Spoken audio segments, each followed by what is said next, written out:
Welcome to the Messy Success Podcast, where we are shining a light on being successful in an unconventional way. My name is Tracy French, and I am your host. I am a mom, wife, real estate agent, real estate investor, and real estate team leader.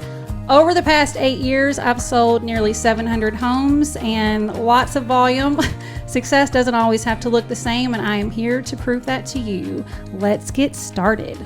With me today is Ryan Harris. He is also a real estate professional in our office, and he was nice enough to join us today here. Tell us about yourself, Ryan.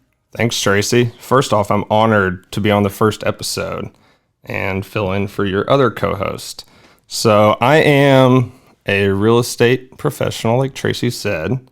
I am a startup co-founder too, but this show's all about Tracy. So I'm going to get to interview her. Correct, it is. So Tracy, tell me, who is Tracy French? Who am I? So I am a lot of things. I'm a mom with 4 kids. That's a lot. I don't absolutely recommend having 4 kids, but I'm a mom to 4 kids. I'm a wife.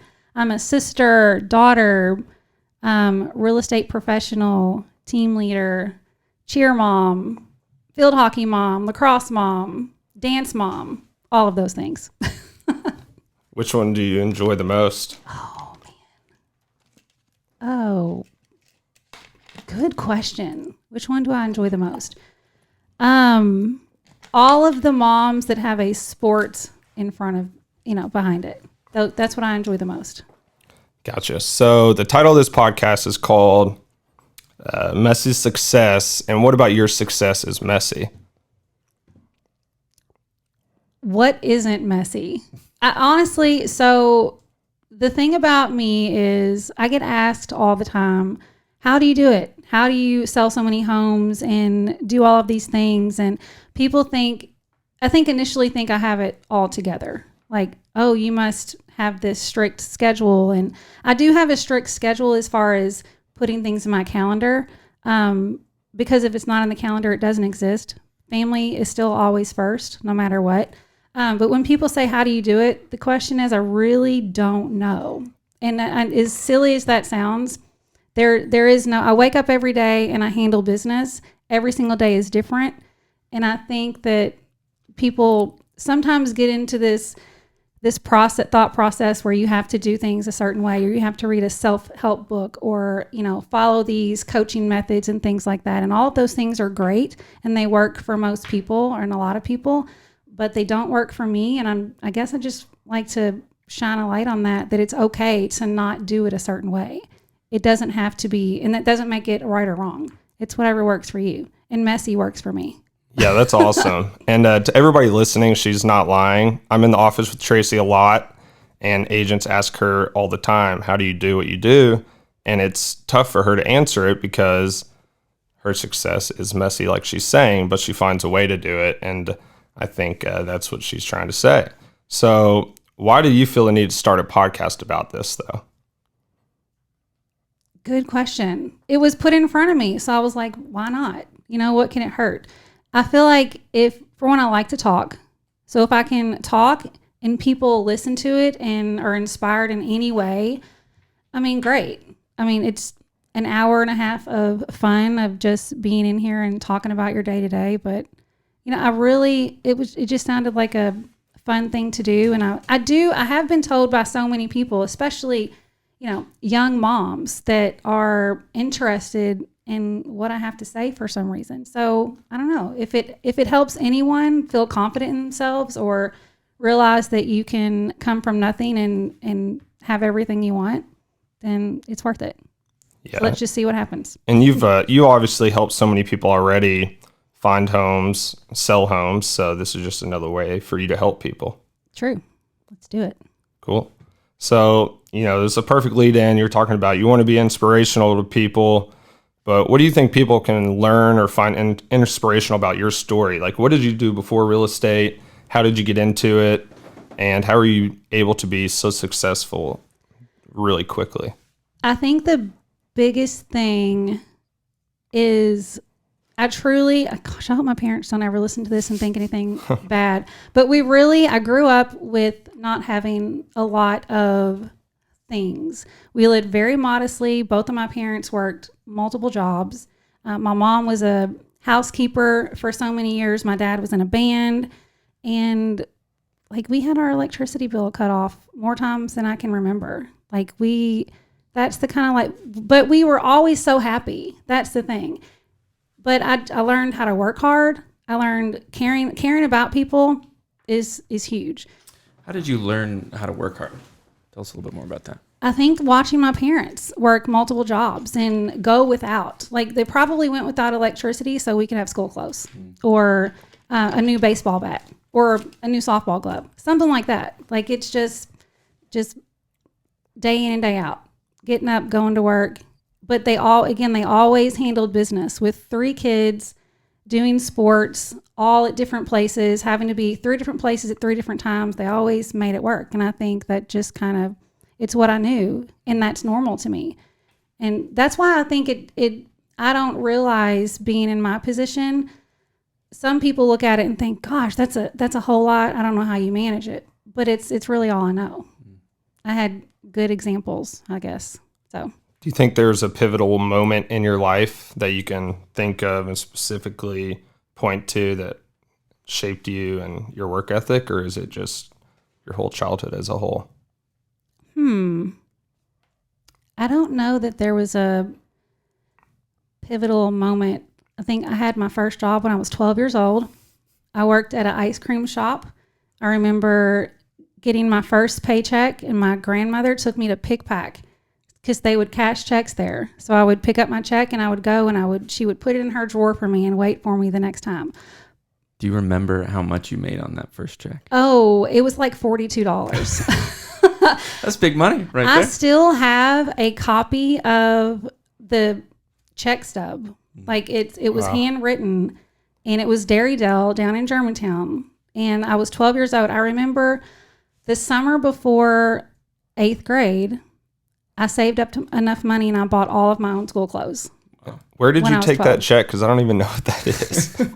You don't know what Pick Pack is? No. Oh, do you know what Pick Pack is? I have no idea. It's like a little like community grocery store.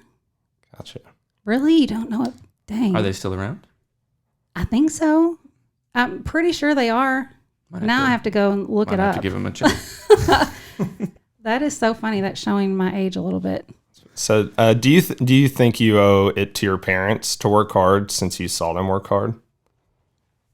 Yeah, I do. I think I also learned a lot of things not to do, as far as... Sure. Yeah, I think when you get old, I learned to manage money as an adult and things like that. But yeah, I think all of my work ethic completely comes from my parents, 100%.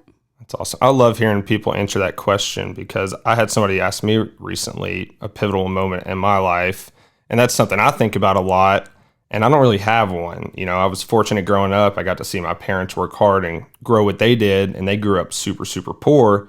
So to see them go from really, really poor to successful, it's kind of pushed me to know that, like, if I don't step out and do things outside of my comfort zone or out of the ordinary, that I'm a really lazy person because I've had all these things given to me. So it's just interesting to see where people get their work ethic from because there's so many different ways to get it.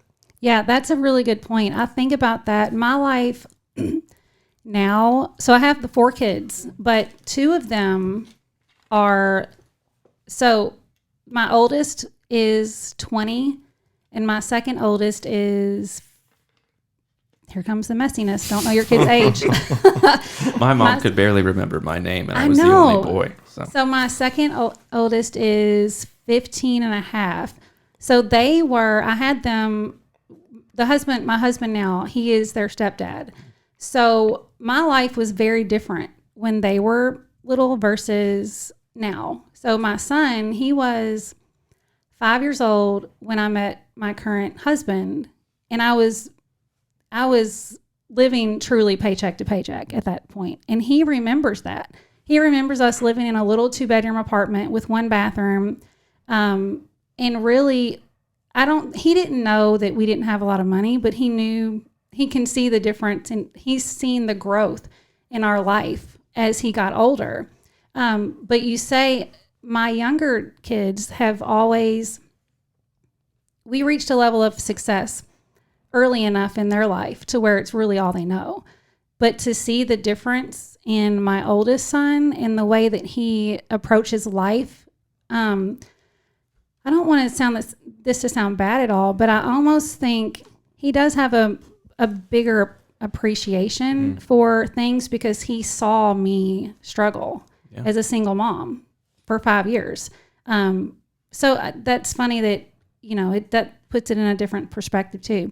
Nothing against, my other kids. I spoil them because I want them to, just like most parents, we want them to have everything that we didn't have and things like that. But in doing that, you do have that other aspect of they don't know what it's like to want for things. So, and you can see the difference. Anyways, I don't remember what you said that brought that up, but there you go. So you're saying how he has a different appreciation for things. What were you doing before real estate that he saw you do and made you transition into real estate? So, gosh, I did a lot of things before real estate.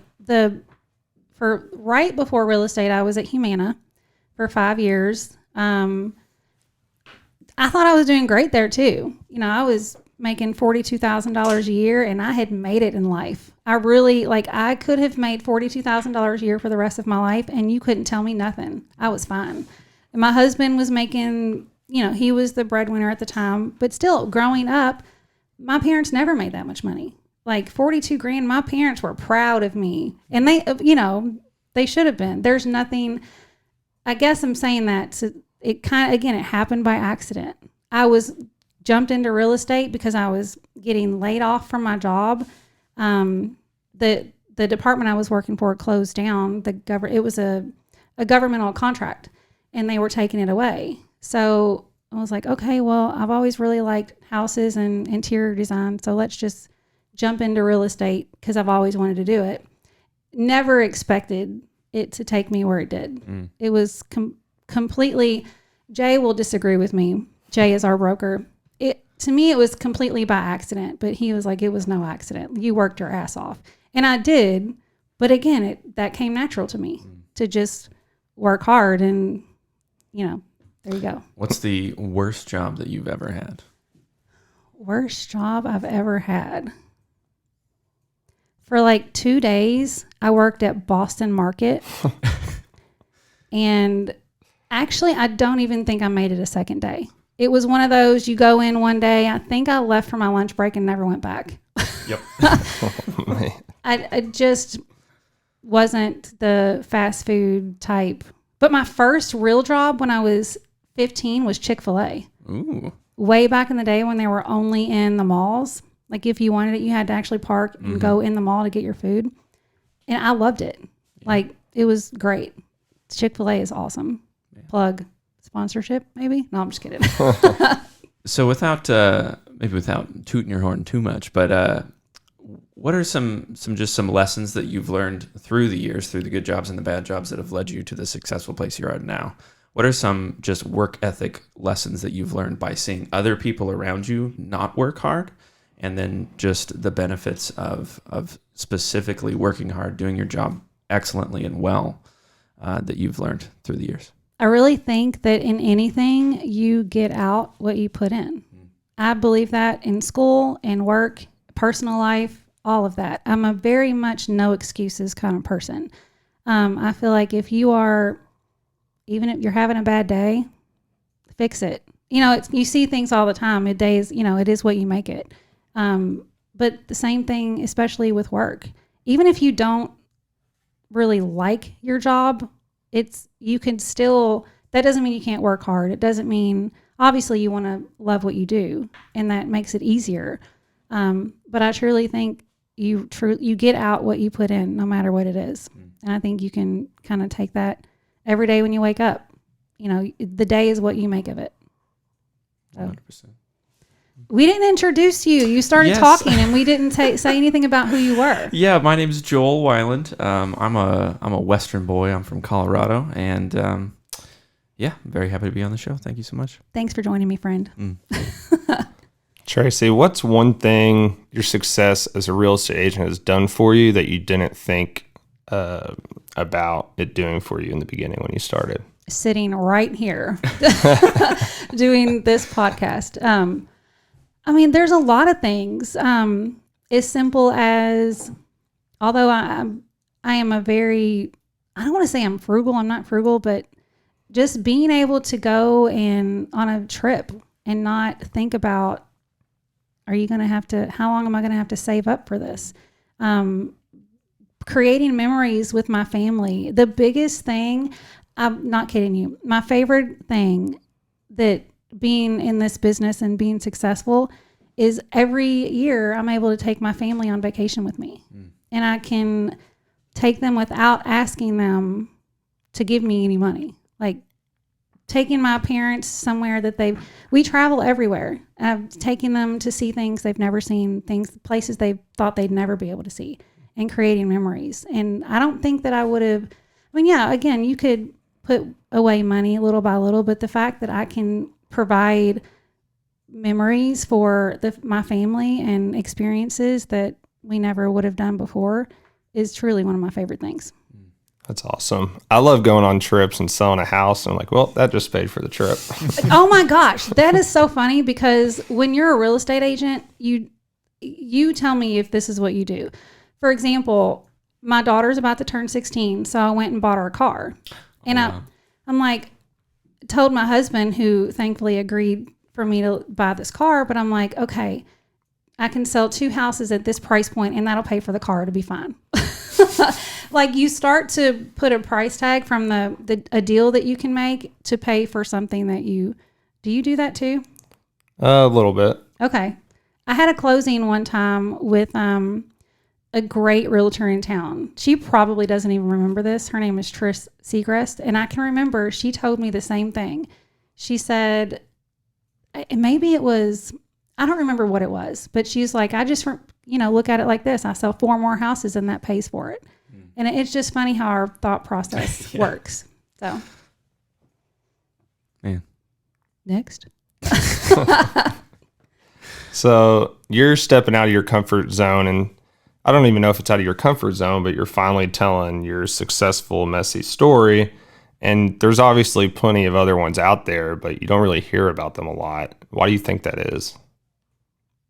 I don't know. I think people maybe want others to think a certain way of, that.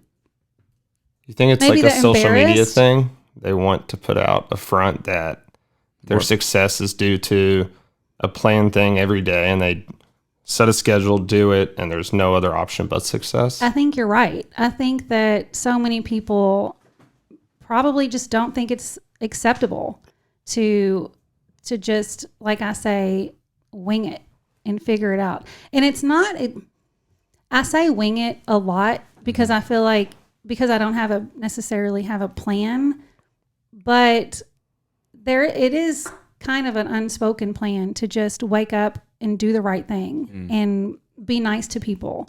And all of that really I think truly contributes. Wanting to work hard, getting people to trust you, and again, treating people with respect.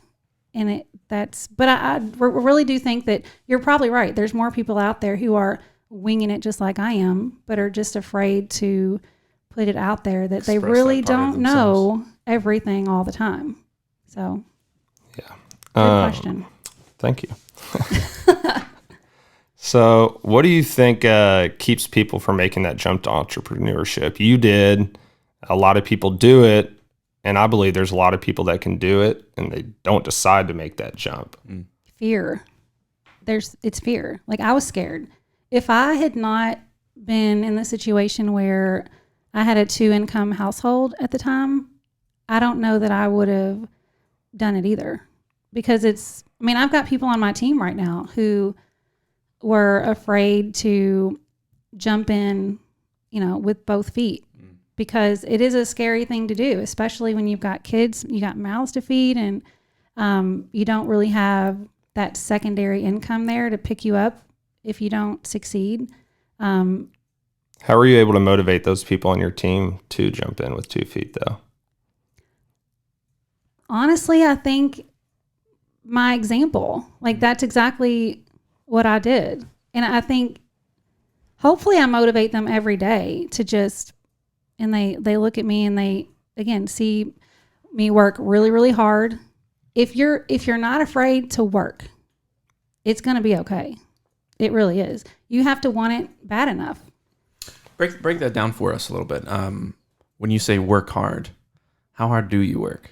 Are you talking, because you've mentioned several times that it's not necessarily a game plan every single day. Yeah. But you do work hard. So what are some just base practices that you hold on to, that you keep expectations for yourself that lead to a successful business? I think I'm thinking about my business most of the time. And I ask, for example, I'll ask my team, or even in round tables at the office, I'll say, what did you do today to grow your business? Or to do something, it doesn't even, and I say this all the time too, it's mostly the little things that make the biggest impact. So it's not, you don't necessarily have to, have this whole schedule of your day filled in of things. It's the smallest things. It's just thinking of, have I reached out to so-and-so that closed on their house 2 weeks ago just to see how they're doing? Did they get moved in okay? All of those little things are working on your business. And that could be with anyone. It could be a car salesman. Calling the person that bought a car a week later, say, hey, just wanted to check in. Is the car running okay? Are you loving it? It's really being intentional with what you do and being genuine. And I can attest to that. I noticed that first off you. I mean, you look people in the eye, you speak very directly, very clearly. So then how much of your success can you attribute to just how you deal with and treat people? I mean, again, I feel like it's a natural thing for me. So I don't really know. How do we mean? Where did you get that from? Yeah. That's a great question. What did I get what from? Looking people in the eye and being direct and speaking clear. I didn't even realize that I did that until you just told me. So I don't know. Like, I realize now that you pointed it out that I'm doing it. But again, it just... Because it's like everything you say has something behind it, whether it's a meaning or just... you can tell it comes from a place where you mean or care what you're saying. Mm-hmm. So it had to come from somewhere. You think it was your parents, or you just got lucky? Maybe. The directness probably comes from my papaw. Okay.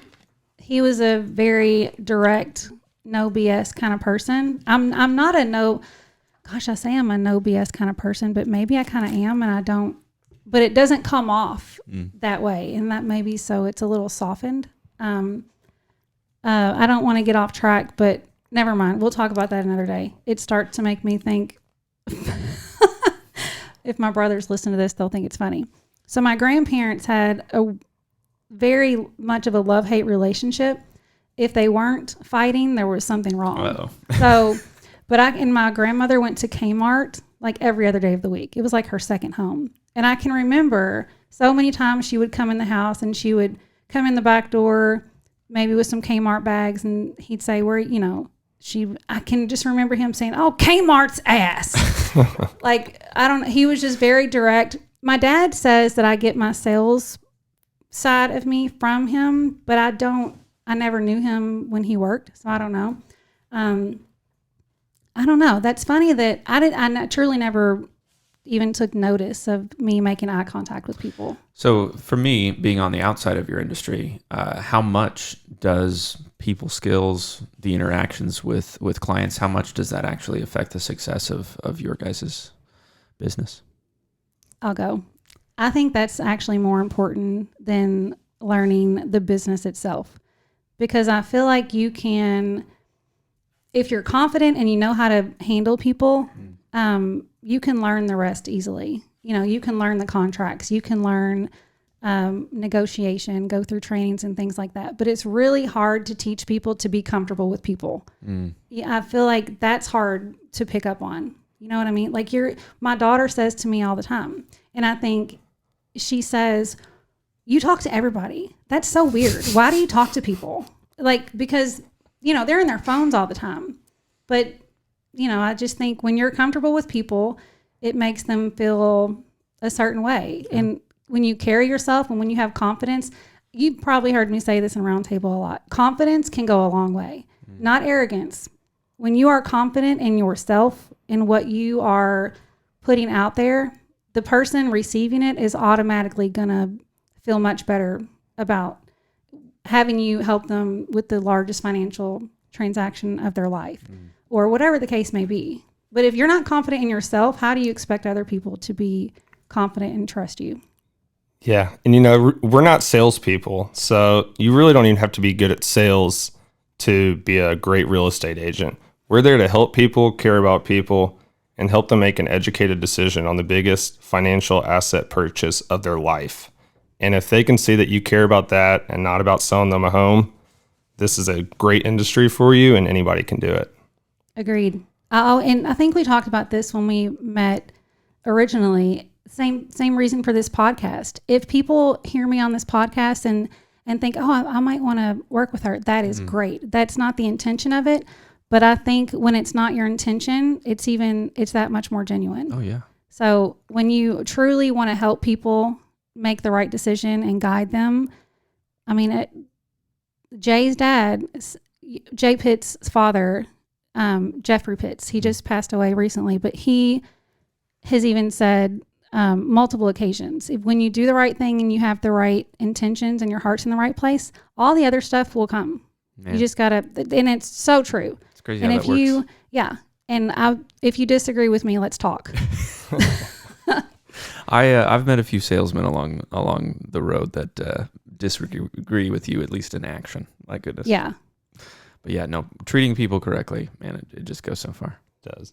Tracy, back on the topic of people being scared at failing in entrepreneurship, do you think it's more they're actually scared to fail, or they're more scared about what their friends or family or random people might think? I think the second. I think people care way too much what other people think about them. And because of they're afraid of rejection, afraid of not, because I don't like to fail either. But I mean, if you really put in all of your effort, it's not really failing. If you may not be the best at it, but it's not a fail unless you just don't try, in my opinion. Yeah. Have you ever struggled with that, or does it come natural to you, just not caring about what other people think and just doing what you believe is right? I mean, I think for me, I don't want to say that I don't care what other people think, because I do care. You all are guys in this room, so when you say, I care more about what people think, like if I'm fat at the beach or not. Not in like a career standpoint or parenting, or I parent the way I'm going to parent regardless. Again, my parenting is not going to be the same as so-and-so, and that's okay. But I'm also not, I'm definitely not disrespectful. Like I'm careful as to things that I say and do, just as a moral standpoint. But no, I don't know. Can you look back at a time when like you recognize that you cared probably more than what you do now about what other people think? I would say growing up, teenage years, I was a different person. I don't know when the change happened. I think being in this career and realizing my potential had a lot to do with that. I was not always the Tracy French that I am sitting in front of you today. But it was a gradual thing. And I think it's just being older, wiser, successful. It makes you realize certain things that you may not have when you were younger. Absolutely. Tracy, before we got on this, before we started this, you were telling me about how you don't wake up at the same time every day.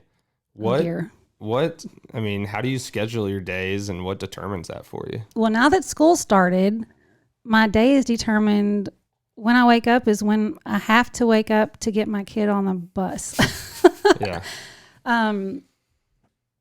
Before like during COVID, when everyone was in the house for a year and a half or however long it was, I might sleep in a lot more than your average person. I tell my team, if you call me before 9:00, I'm probably going to look at the phone and watch it ring, and I'm not going to answer. It doesn't, like, I will wake up. My eyes will be open and I will be in bed.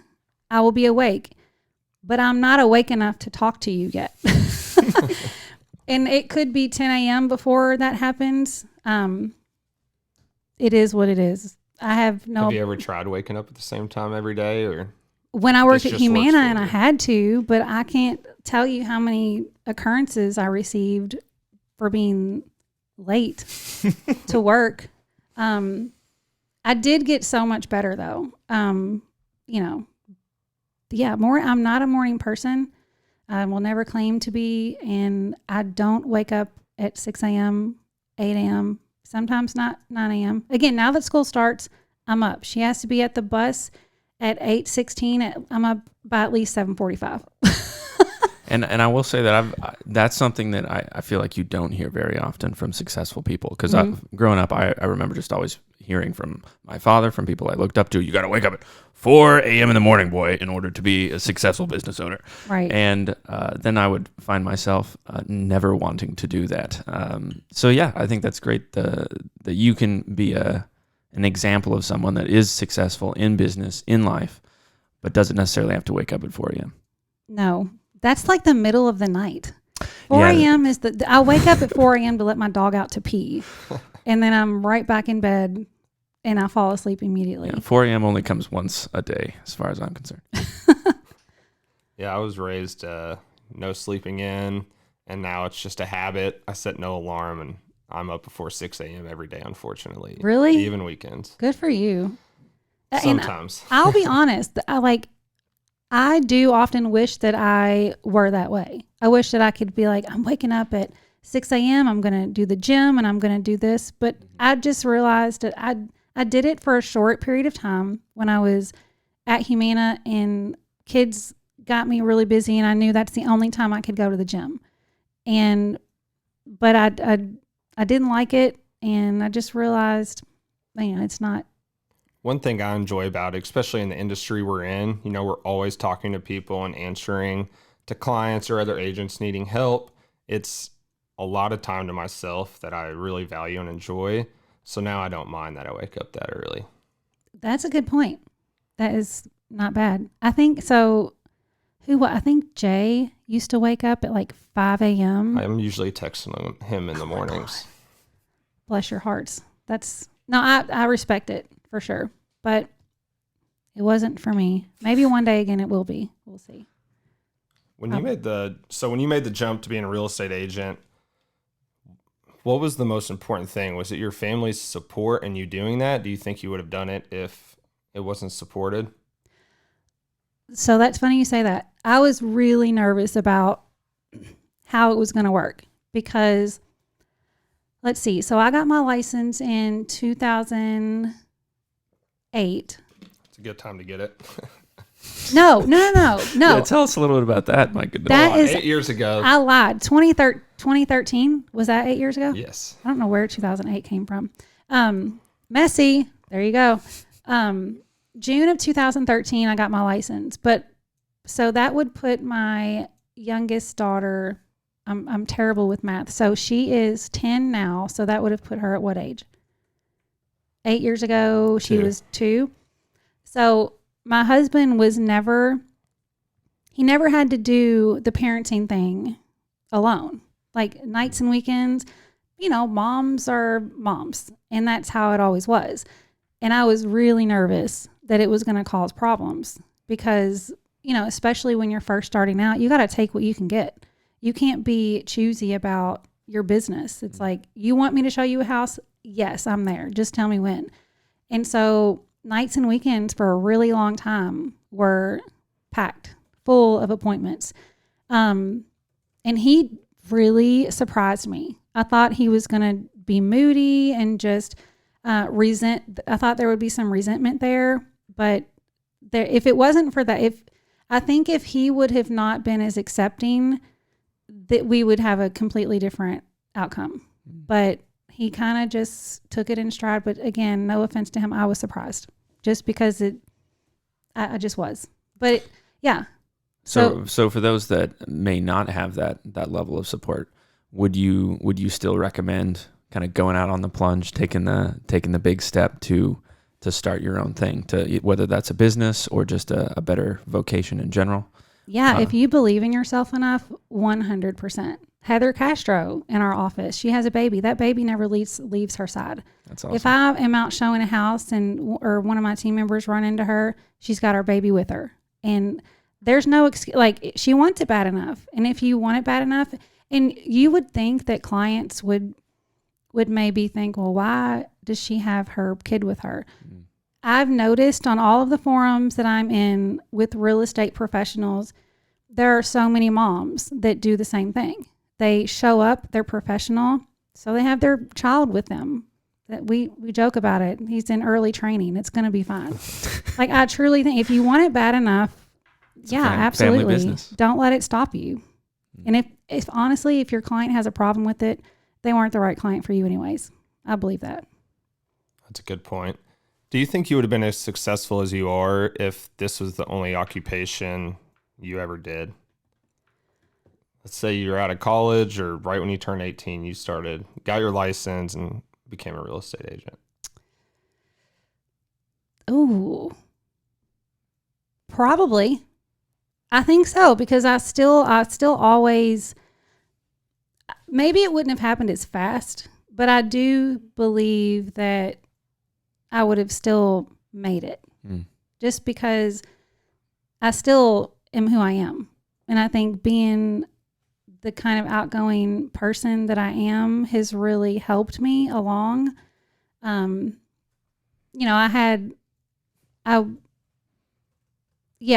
It's so hard to say because I know in the beginning of my career, my friends and family were huge in referring me business. So maybe that whole dynamic would have been different if people that were referring me and helping me get going weren't in a place in their life at that point to be able to do that. So it's really hard to say, but I don't really get into things and halfway do them. So I think ultimately I still would have made it. If only we had a time machine to figure that out. That's the truth. Is there another, so I find it interesting. A lot of successful people have been successful with multiple businesses. You know, for us, it's not quite the same because real estate takes up so much of our time working with clients. But, you know, I know a lot of people that have sold multiple businesses. Do you think there is another occupation or company you could have started and been successful at? Hats. Hats. You are. I could have been a hat designer. No, other than that, I don't know. You'll have to make some for the podcast. Yes, that's a great idea. That's a great idea. So that's funny that you say that because I was online the other day and I was looking up apparel places for the Tracy French real estate team apparel and easier ways to get access to things like that. And I found a place that will let you basically design, they make all these different designs for you, and then you can put it out there and sell them as a fundraiser. And I'm like, well, I don't really need to fundraise for anything, but maybe I could do it. And like, you know, because I'm a huge supporter of Children's Miracle Network. And I was like, well, what if I was to put this link out there and people could purchase Tracy French real estate team gear, and all the proceeds would go to either Children's Miracle Network or Blessings in a Backpack or something like that. It's like, can advertise my business by people walking around wearing my my gear, but at the same time, and now we could do Messy Success with Tracy French and friends. You can walk around and support my businesses while you're also helping kids in need. Absolutely. Great idea for the Messy Success Sign hats. me up for one of those hats. I'll take a free hat for my payment. There you go. I got you. I got your free hat. Let's focus on the mess a little bit. What does a day in the life of Tracy French look like? Got four kids? Four. Four So kids. one of them is 20. So he's still a kid to me, but he has his own career or his own job and all that. So he's not like under my full-time care per se. Let's see. So this morning, for example, I forgot to set my alarm last night, but thankfully the dog had to pee. So she comes up to the side of my bed at 7:30 and is like pawing on my arm, and I'm like, oh, and then I of course grab my phone. Crap. So this is just realness right here. So my daughter's room, my room is in the bottom corner of the house. My daughter's room is on the second floor on the other side of the house. Don't know if her door is closed or anything. And I'm going, Gracie! I don't know if she's awake yet. She's 10. She has the Alexa that's supposed to wake her up in the morning. But I didn't see her yet at 7:30. So I screamed for her until she said she was awake. Sounds good to me. And then got her ready, signed her agenda the morning before she goes back to school. I'm so bad about signing that agenda. Does anybody else? You don't have kids. Do you have kids in school yet? Not yet. No, they're still too young. I always forget to sign the agenda. So sign the agenda, put it in her backpack. And she's like 3 minutes before she has to be out the door. Mom, will you make me my lunch? So I'm like scrambling, trying to get a lunch together, put it in her backpack, and then sent her on her way. And then that's when I was like, okay, I've got the first podcast recording today. Should I wash my hair? Nope, you should not. You should, it's Messy Totally Success. optional. You need to just go the way you would normally go. So that's how I ended up. That's awesome. With this. So, that's pretty, now if I don't have to leave to go to, like today I went to the office for some one-on-one with my team, but if not, I will sit on my phone and follow up, look in people's databases and see who needs to be contacted, who doesn't, send kudos where kudos are needed. And, just kind of, you probably know this. I could work from my phone all day long. I could do anything that I really need to do other than physically go to a listing appointment or show a house from my phone. And that's kind of a good and a bad thing, because if you can lay in your bed and work from your phone, sometimes it's like, well, I'm just going to, if I get up and go in the kitchen, I'm going to do the same thing I was doing here. So I'm just going to stay right here in my bed. So how do you self-motivate then? Because I mean, yeah, you've told us that you don't have to have a set in stone schedule to be successful. Mm-hmm. Beautiful information to my ears. So what are some ways that you do better yourself, that you are currently seeking to either add information or knowledge or a habit? What are some things that you're working on? For me, I don't know if this is directly answering what you wanted, but for me, now that I have a team, helping them reach levels of success that they haven't really reached before is my new self-motivation.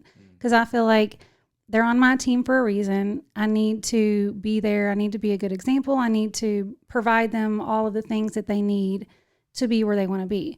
So that's kind of my focus now. It's kind of like, I think I maybe talked about this with you before too. It's kind of like when you have kids and you see them start something new, and then you see that they're really good at it, and you slowly see them like become great at something, whether it's cheer or field hockey or whatever. It's like that with my team.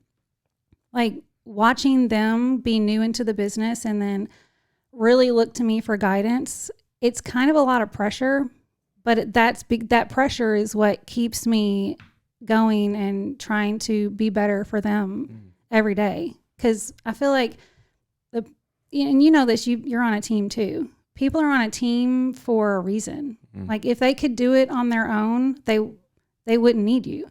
So, expect me to be there to guide them, instruct them, provide them with business to help them get off their feet. My ring keeps, can you hear that? Sorry.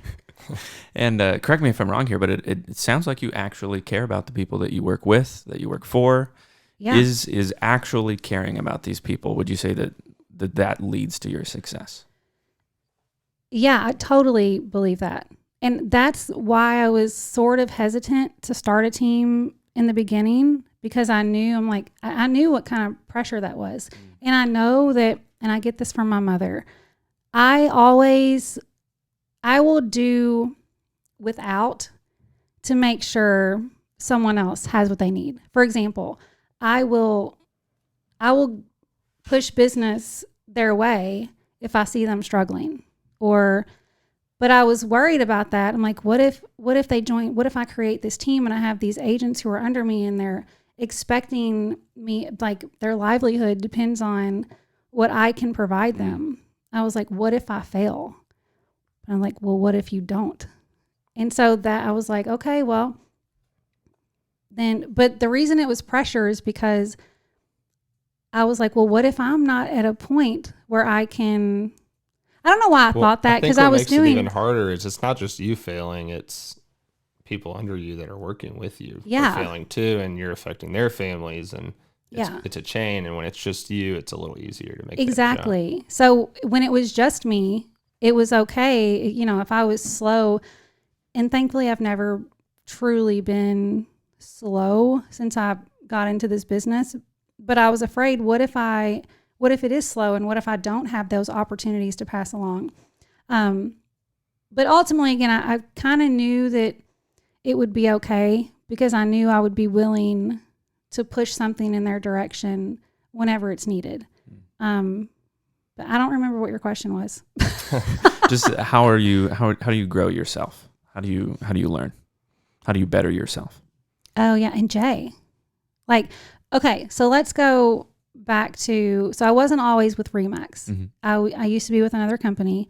My broker there was absolutely awesome. Still talk to him to this day. He's like a big brother to me. But it was a much smaller company.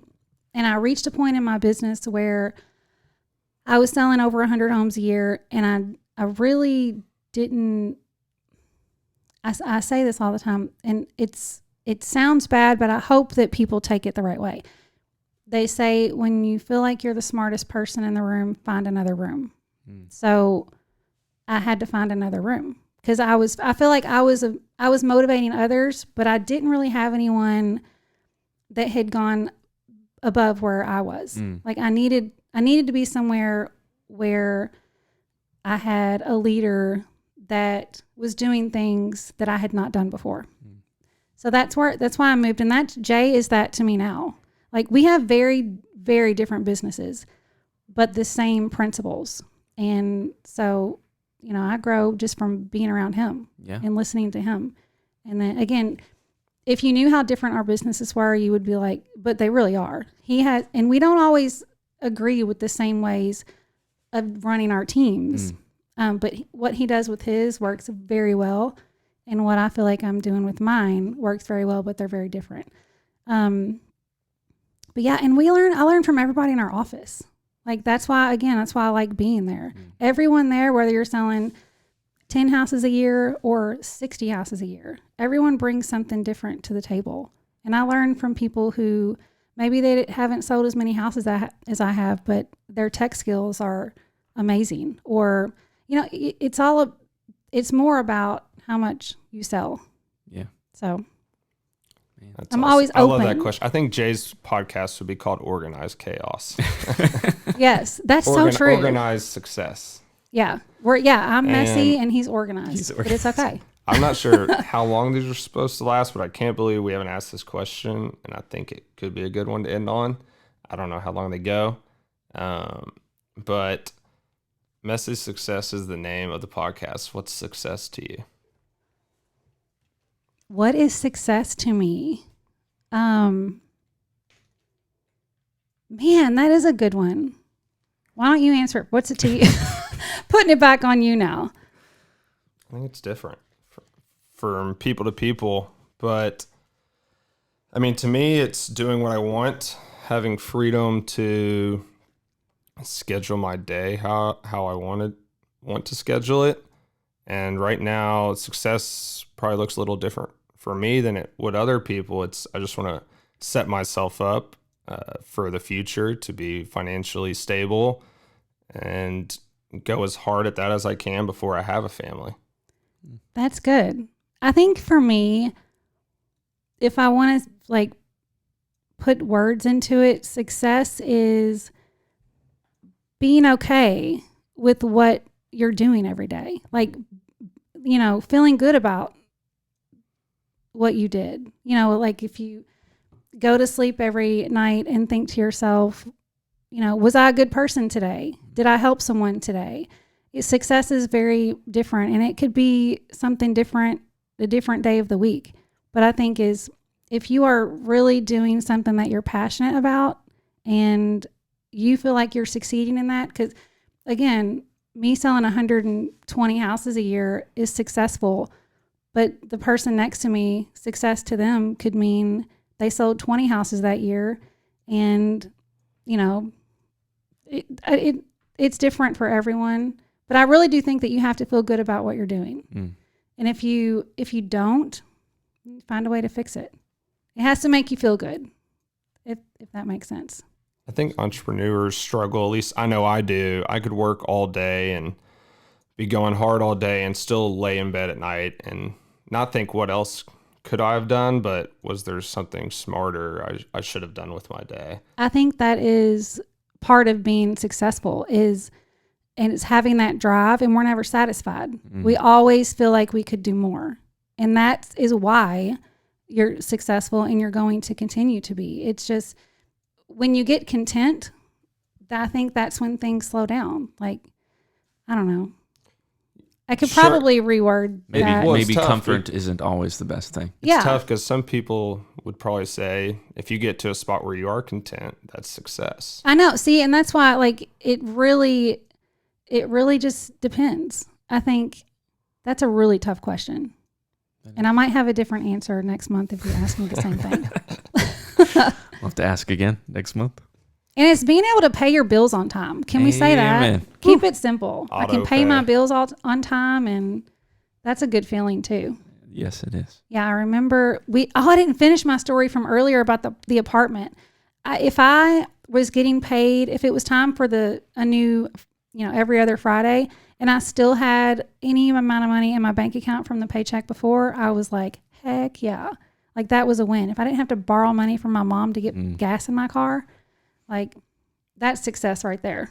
Like not having to do that anymore.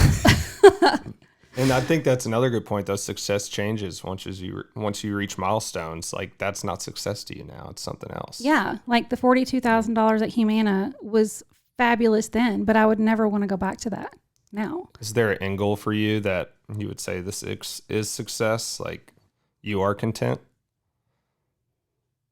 I don't know. I don't really see again, it sounds really cheesy, but now like success is watching my agents be successful. Like I want them to feel the way I feel. I want them to wake up and be like, my kids are proud of me. Like that's huge. Like to set a good example for their kids and be able to provide for them. Like to me, that is what motivates me now. It's different. Like, of course, like if anyone says money isn't great, it's great, but that's absolutely not the goal anymore. Okay. That was the Messy Success Podcast, episode number 1. Woo, woo. For anyone who listened, thank you. I promise there's going to be a lot more laughs in the future. I don't take myself too seriously, so I don't want you to take me too seriously either. It's all about being yourself, being successful in whatever way being successful works for you. Thank you, Ryan, for joining me today. Thank you, Joel, for making me a little more comfortable. You know, this is Messy Success, and I don't really know what's coming up on number 2. You'll just have to come back and watch and listen.